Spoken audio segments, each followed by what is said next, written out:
जय हिंद दोस्तों, आप सभी का स्वागत है इस चैनल पे। आज हम लोग पढ़ने वाले हैं क्लास 10 का बहुत ही इंपॉर्टेंट टॉपिक। वो टॉपिक क्या है आपको पढ़ना है यहाँ पे, दो चर वाले रैखिक समीकरण युग्मों के बारे में हम पढ़ने वाले हैं। तो अगर आप चैनल पे नए हो तो चैनल को प्लीज सब्सक्राइब कर लीजिएगा, वीडियो को लाइक कर दीजिएगा। तो चलिए हम वीडियो को स्टार्ट करते हैं। जैसा कि आप देख सकते हैं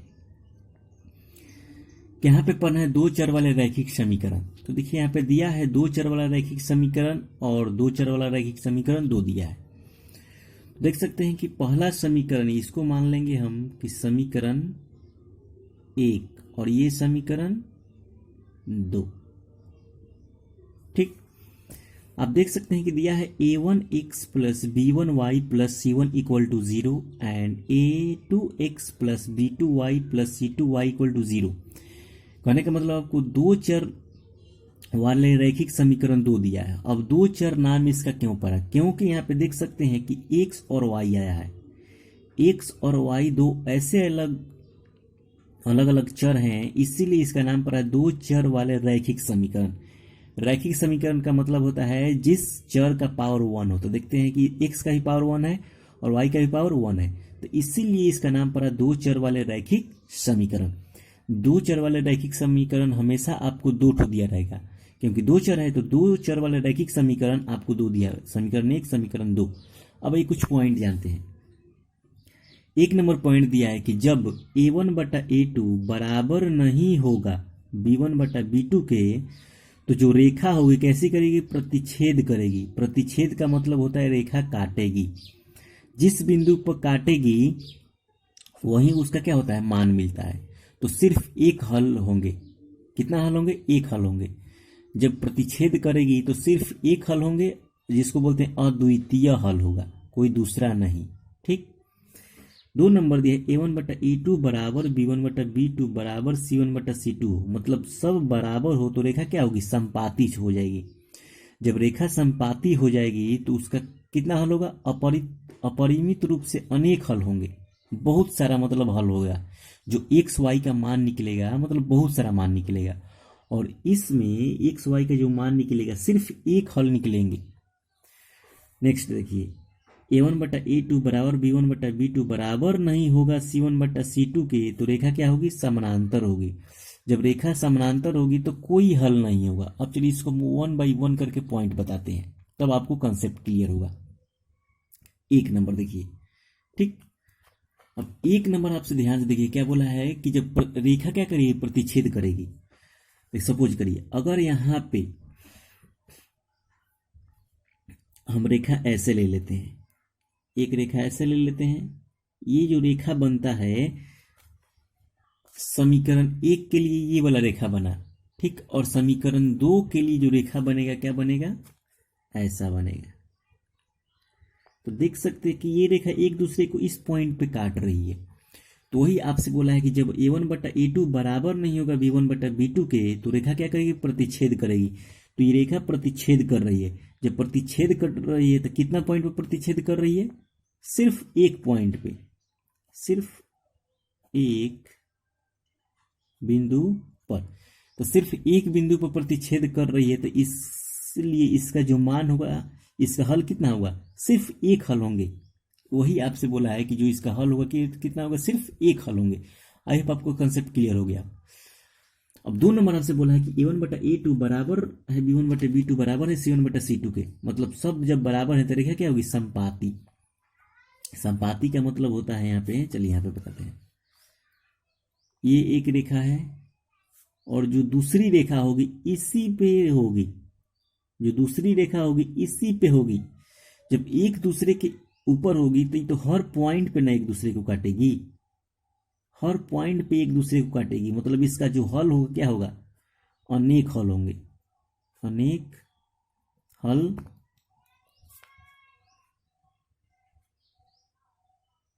होंगे। मतलब बहुत सारा इसका हल होगा, क्योंकि वो एक दूसरे को हर पॉइंट पे काट रही है। एक रेखा मतलब एक रेखा के ऊपर एक रेखा, ये क्या संपाती है। ठीक, तो इसलिए इसके अनेक हल होंगे। आई होप कॉन्सेप्ट क्लियर हो गया होगा। अब नेक्स्ट है लास्ट नंबर की a1 बटा a2 बराबर है b1 बटा b2 के, लेकिन c1 बटा c2 के बराबर नहीं है, तो रेखा क्या होगी, समानांतर होगी।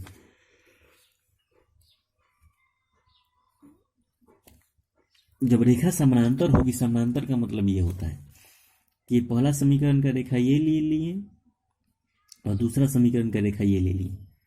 समानांतर का मतलब ये रेखा एक दूसरे को कहीं भी किसी भी पॉइंट पे नहीं काटेगी। जब कहीं भी किसी भी पॉइंट पे कटबे नहीं करेगी तो इसका मान नहीं निकलेगा। मान तभी निकलता है, हल तभी निकलता है जब एक रेखा दूसरे रेखा को क्या हो, काटती हो। जैसा इस पॉइंट पे काट रही है, इस पॉइंट पे काट रही थी, इसका हल है, ठीक। और इन दोनों पॉइंट पे नहीं काट रही है, इन दोनों पॉइंट पे नहीं काट रही है तो क्या होगा, इसका हल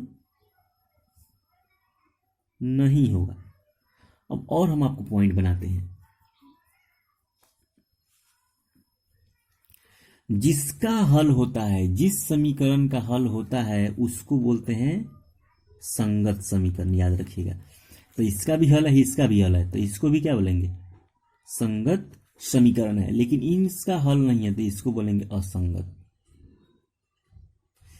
ये क्या है, असंगत समीकरण है। और पॉइंट जान लीजिए कि जब रेखा संपाती होती है तो वो जो होता है वो क्या होता है, आश्रित भी होता है एक दूसरे पे। क्या होता है, आश्रित। आश्रित समझ से एक दूसरे पे ये डिपेंड है, क्योंकि दोनों इक्वेशन क्या है, संपाती है, तो ये आश्रित भी होते हैं। अब चलिए इसको हम एक क्वेश्चन लेकर सॉल्व करते हैं।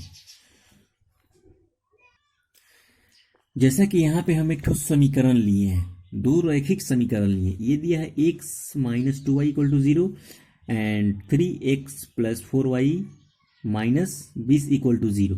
तो इसको चेक करना है कि जो इसका समीकरण का हल होगा कैसा होगा। तो चलिए, तो सबसे पहले आपको तो इसको इस फॉर्मेट में लाना है।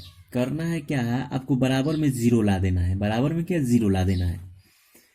तो यहाँ पे हम क्या करेंगे, यहाँ पे x माइनस 2y, अब माइनस क्या हो जाएगा 0, अब बराबर 0, क्योंकि हमको a1 b1 c1 चाहिए।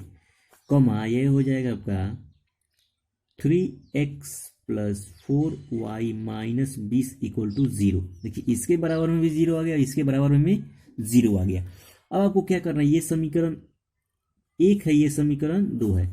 तो पहले समीकरण में से आपको a1 b1 c1 का मान लिख लेना है।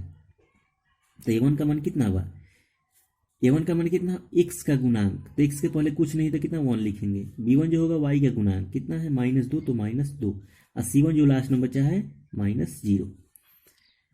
फिर इसमें लिखेंगे a2 b2 c2।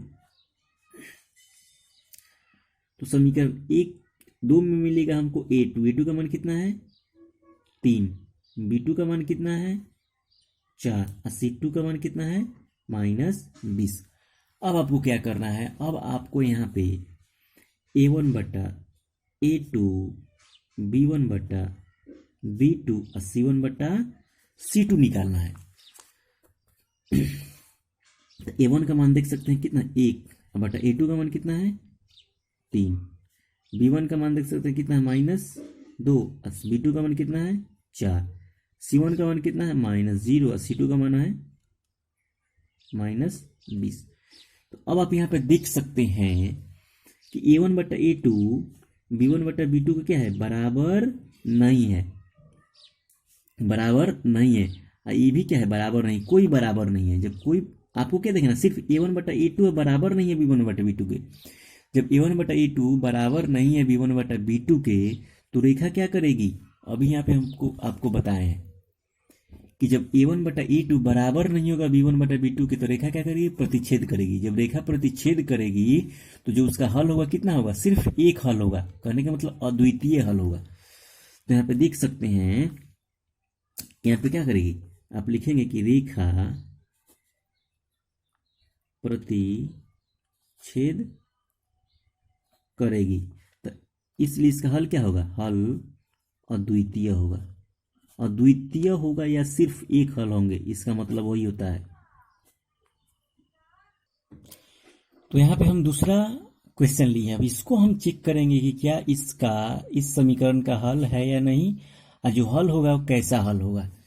तो आपको क्या करना है, आपको ये समीकरण 1 मान लेना है, समीकरण 2 मान लेना है। अब आपको समीकरण 1 में से यहाँ पे A1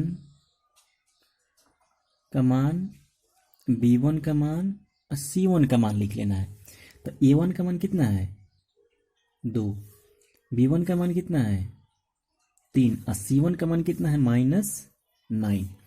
फिर दूसरे समीकरण में से आपको A2 का मान लिख लेना है, B2 का मान लिख लेना है और C2 का मान लिख लेना है। तो दूसरे समीकरण में A1 का मान A2 का मान कितना है 4 है, B2 का मान कितना है 6 है और C2 का मान कितना है -18 है। अब आपको क्या करना है, अब आपको यहाँ पे A1 बटा A2, B1 बटा B2 और C1 बटा C2 निकालना है। तो A1 का मान देख सकते हैं कितना है 2 है, A2 का मान कितना है 4 है। ठीक, चाहे इसको आप यहाँ पे लिख दीजिए, A1 का मान 2 है, A2 का मान 4, फिर B1 का मान 3 है और B2 का मान 6, फिर C1 का मान -9 है और C2 का मान -18 है। ठीक, अब कटिए 2 दूना 4, 3 दूना 6, माइनस माइनस कैंसिल, 9 दूना 18।